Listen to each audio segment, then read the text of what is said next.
Trove's combat and how you build classes can be broken up into 3 categories. Speed farming, where you're trying to complete dungeons as fast as possible, which means you need to have a class that has a good base movement speed and you will be sacrificing damage for more speed. Delves, which is a combination of damage and health. In most cases, you need to be really tanky to be able to survive the long, drawn-out gauntlet. And Leviathans are all about damage. You don't need to survive if you can kill it before it kills you. The efficiency of a class can basically be broken down into these 3 categories. Some will be stronger than others in one area and weaker in another. Another video of mine that I would recommend is the classes cheat sheet. It's basically a visual graph that kind of shows where each character fits in the spectrum. At the end of it all, I would always recommend that you play the class that you enjoy, rather than picking something specifically because it's efficient. So assuming you've picked out your main, let's get started with the more detailed tutorial.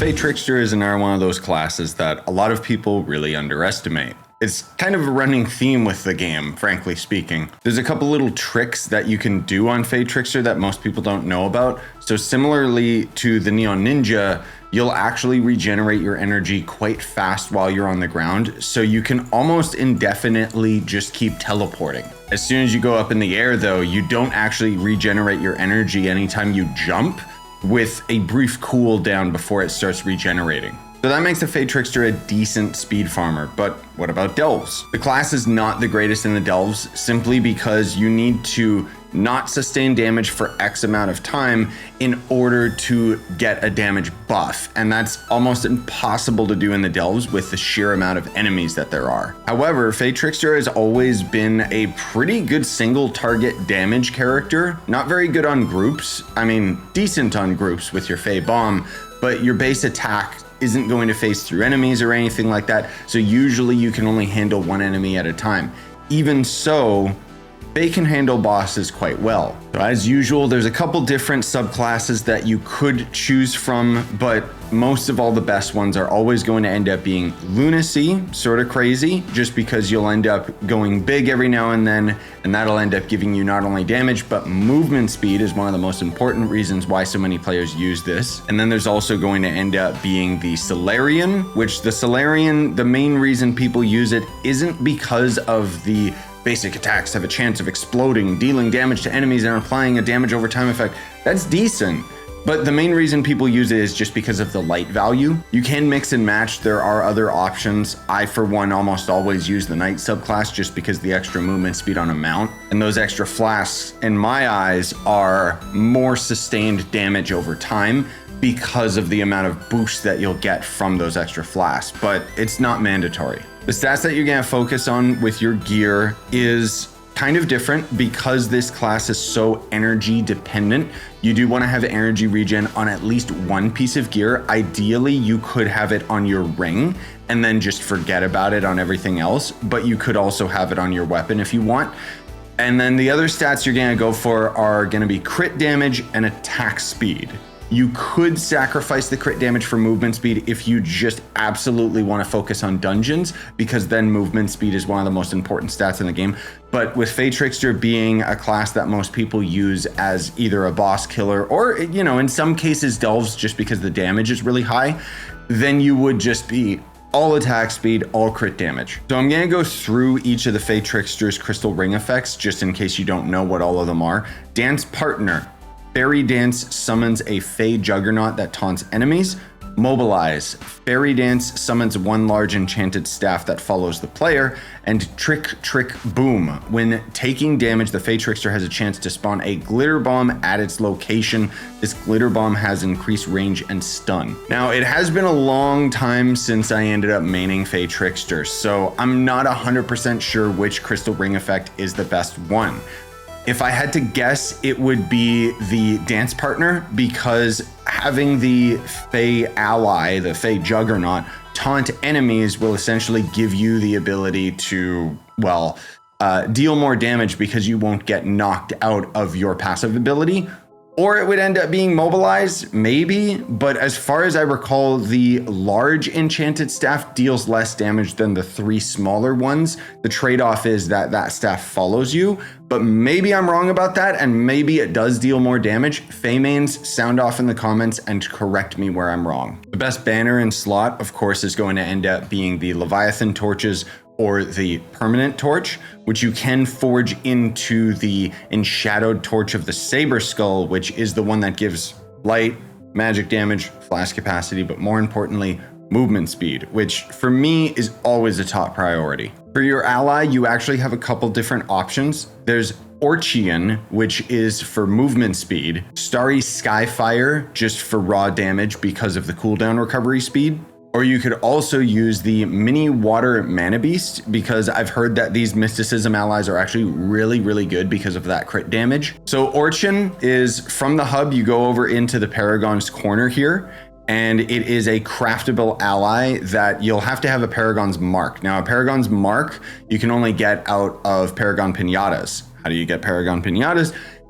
Basically every prime Paragon level up to Paragon levels go up to 1,000. Every prime number, you'll end up getting Paragon pins. Starry Skyfire is going to be obtained in the Grand Orrery. So over here in the hub, there's going to end up being the skill tree. And you're going to have to advance down the skill tree to this node right here. And for the Mystic Mana Beast, you're going to come from the hub and go down into the fishing location to the Mysticism guy right here. It's all the way at the bottom with the collectibles, which you have to have the profession maxed out as far as I recall. And then otherwise it's just getting water mana and then water gem dust. Moving on to the skill tree, the main stats that you're going to focus on is the life leech, which will essentially make every character in the game invincible. The movement speed nodes, which I deem as one of the most important in the game. The light nodes, which arguably are more important, and the damage nodes. These are the nodes for the crit damage, and this is the tree that you'll go down in order to end up getting the magic damage, but I personally have my account built towards physical damage. So as far as your flasks are concerned, these are pretty much all the best flasks in the game. Granted, Conjurer's Crucible is going to be the one that most people recommend just because it has a chance of recovering a charge after you trigger Magic Find, which means that you can essentially farm forever without having to get a flask, so long as you have the Magic Find. But for me, I'm lazy. I always just use Death Defying, especially because enemies at the end game kind of hurt. Now, granted, because of the life leech out of the skill tree, we are almost invincible so long as you're outputting damage fast enough. The emblems, you're gonna kind of be stuck with the Arcane Emblem no matter what. And at first, you'll be using Sure Strike until you get your crit damage high enough. You could use Unyielding just because of that precious invulnerability frames, or you could end up using Trailblazing if you're trying to speed farm, and Chromatic if you're trying to deal raw damage because you're basically going to just alt spam. The mid-game stats that you want to end up focusing on is at least 80k magic damage, 800% crit damage and up, and 50 to 60% crit hit and up. Ideally, you're trying to get your crit hit to 100%, and you want to try and strike a nice balance between your raw magic damage and your crit damage. Now, before we move on to the next step, which is going to end up being gems, I want to be very clear because so many of you always talk about how do I end up making myself more powerful? How do I get more PR? And usually the first question that I ask is, are you level 30? In which case most of you say no. So getting your character to level 30 should always be your top priority before you even bother focusing on gems, stats, and gear. Also, the gems that I'm going to be showing you today are not 100% coefficient. It doesn't really matter that much because the damage is almost moot. It's just like 1,000 extra damage or something like that. But my point is, some naysayers might say, oh, you know, that's not 100% the best build, and that's fine.